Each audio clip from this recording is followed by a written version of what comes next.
Hello everyone, welcome back to NG fun learning. आज मैं share कर रही हूँ मल्टीप्लिकेशन कॉन्सेप्ट क्लास 1 और 2 के बच्चों को किस तरह से इंट्रोड्यूस करवाया जाए। पहली बार बच्चों को कैसे समझाया जाए मल्टीप्लिकेशन क्या होते हैं और ये किस तरह से करना है, साथ ही इनसे रिलेटेड कुछ इंपॉर्टेंट पॉइंट्स और फिर इनकी प्रैक्टिस के लिए कुछ वर्ड प्रॉब्लम भी देखने वाले हैं। तो वीडियो को अंत तक जरूर देखें। पसंद आए तो एक लाइक से मुझे मोटिवेट करें और चैनल पर नए हैं तो सब्सक्राइब जरूर करें।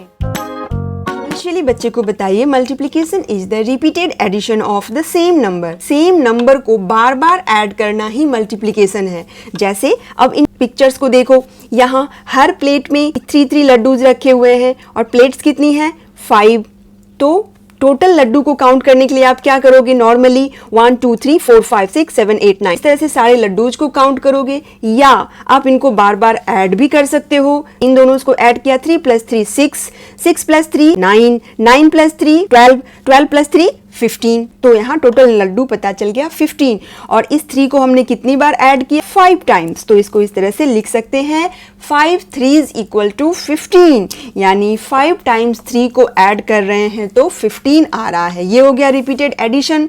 रिपीटेड एडिशन किया आपने तो टोटल नंबर ऑफ लड्डूज पता चल गए। इसी चीज को समझाने के लिए आप रियल लाइफ ऑब्जेक्ट जैसे राजमा सीड्स, बच्चों के खिलौनों से टॉयज, ब्लॉक्स या उनके क्रेयॉन्स भी ले सकती हैं। उनके सेम नंबर के ग्रुप बना के रखिए और बच्चे को इस तरह से समझाइए। अब डायरेक्टली उन्हें इस तरह के सम करने को दीजिए। यहाँ बताइए कि ये क्रॉस इसका साइन होता है, जैसे आपने ये प्लस साइन एडिशन के लिए और ये माइनस साइन सब्ट्रैक्शन के लिए पढ़ा था, उसी तरह से मल्टीप्लिकेशन का ये साइन होता है क्रॉस यानी मल्टीप्लिकेशन। अब यहाँ जब 5 और 3 लिखा हुआ है तो तुम्हें 5 की टेबल्स को 3 टाइम्स पढ़ना है।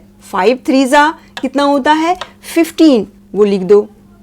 अब यहाँ देखो डायरेक्टली 5 3 15 आ गया। उसी तरह से अगर 4 और 2 को मल्टीप्लाई करेंगे तो 4 की टेबल को 2 टाइम्स पढ़ो, 4 2 8।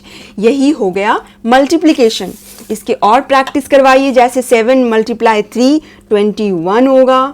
अब बच्चे को बताइए कि इनके भी नाम होते हैं। जैसे 7 से 3 को मल्टीप्लाई कर रहे हो तो 7 यहाँ मल्टीप्लिकेंड है, 7 का मल्टीप्लिकेशन हो रहा है और जिससे मल्टीप्लिकेशन हो रहा है वो मल्टीप्लायर हो गया, यानी 3 मल्टीप्लायर हो गया। आंसर आ रहा है वो कहलाएगा प्रोडक्ट। ये 3 टर्म बच्चे को क्लास 2 में समझाए जाते हैं, क्लास 1 में इसकी नीड नहीं होती है। यहाँ ये भी बताइए कि मल्टीप्लिकेंट और मल्टीप्लायर को फैक्टर्स भी कहते हैं, यानी 21 के 7 और 3 दो फैक्टर्स होंगे, फैक्टर 1 एंड फैक्टर 2। इस तरह से ये टर्म बच्चे को क्लास 2 में समझाया जाता है। फिर बच्चे से बताइए कि ये एक लाइन में लिख दिया, ये हो गया मल्टीप्लिकेशन सेंटेंस। और इसे रीड कैसे करना है, 7 × 3 = 21। यहाँ टाइम्स क्या हो गया, मल्टीप्लिकेशन वोकैबुलरी। देन कुछ इंपॉर्टेंट पॉइंट्स बताइए, जैसे रिलेटेड मल्टीप्लिकेशन फैक्ट्स, ये क्या होते हैं। अब यहाँ फिर से इस फोटो को ऑब्जर्व करो, पहले इस पिक्चर को ऑब्जर्व करो। यहाँ 8 फ्लावर्स बने हुए हैं और उनको 4 4 के 2 ग्रुप में बांटा गया है। तो इसे हम लिख सकते हैं 2 × 4 = 8। ये हो गया इस पिक्चर के लिए multiplication sentence.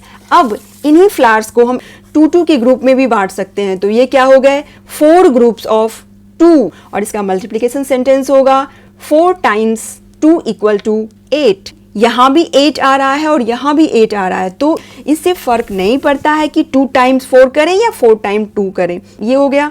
Then any number multiplied by 0 is simply 0। अब बच्चे को बताइए कि किसी भी नंबर को 0 से मल्टीप्लाई अगर करते हैं तो हमेशा आंसर 0 ही होगा। ऐसे 0 × 1 0, 0 × 3 0।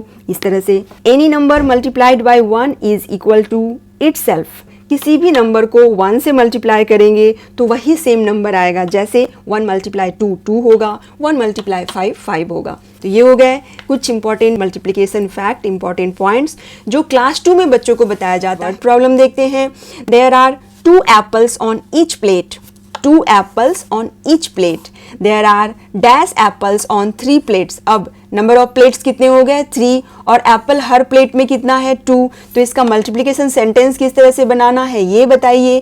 यानी 3 प्लेट्स हैं तो 3 मल्टीप्लाई 2 एप्पल्स हैं हर प्लेट में तो 2 हो गया, यानी 3 2 6 इसका आंसर हो गया। और ये 6 एप्पल्स टोटल हो गया 3 प्लेट्स में, ये हो गया। Then next, there are 5 bundles of 4 chilies each. There are dash chilies all together. यहाँ 5 बंडल्स हैं, 4 चिलीज हर बंडल में है, तो टोटल कितने चिलीज हो गए।